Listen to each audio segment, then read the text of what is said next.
ਅੱਛਾ ਜੀ, ਇਹ ਨਰ ਹੈ हाँ जी, उत्तों तस्वीर ला नहीं करते हो ਜੀ। ਮੈਂ ਥੋੜੀ ਜਿਹੀ ਵੀਡੀਓ ਬਣਾ ਰਿਹਾ ਸੀ। ਇਹ ਸਰ ਸਾਈਕਸ ਰੈਵਿਲੋਟਾ ਕੰਗੀ ਪਾਮ, ਇਹ ਉਹਦਾ ਨਰ ਹੈ। ਅਗਰ ਤੁਹਾਡਾ ਫੁੱਲ ਬਣ ਜਾਏ ਤਾਂ ਪਰੇਸ਼ਾਨ ਨਹੀਂ ਹੋਣਾ।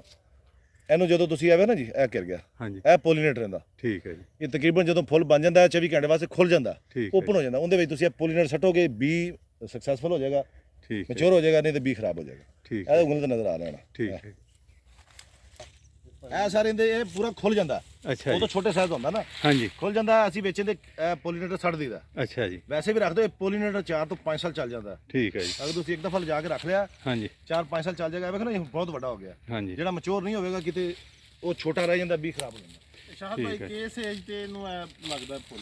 ਇਹ ਜਦੋਂ ਬਣ ਜਾਂਦਾ ਨਾ ਫੁੱਲ, ਨਹੀਂ ਇਹ ਨਾਲ ਪੋਲੀਨੇਟਰ ਹੀ ਰੱਖਿਆ ਹੋਇਆ ਚੌਰ ਸਾਹਿਬ। ਉਹੀ ਰੱਖਿਆ ਨਰ ਉਹ ਲਾਉਣ ਵਾਸਤੇ।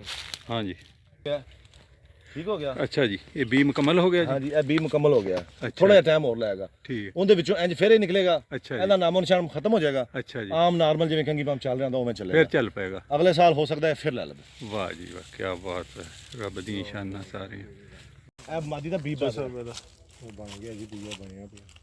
ਵਾਹ ਮਾਲਕਾ ਤੇਰੇ ਦਾ। 250 320 ਨਿਕਲੇਗਾ ਇਹਦੇ ਵਿੱਚੋਂ। ਹੁਣ ਤੁਹਾਨੂੰ ਇਹ ਨਾ ਬੜਾ ਫੁੱਲ ਬਣ ਕੇ ਫਿਰ ਖੁੱਲਦਾ।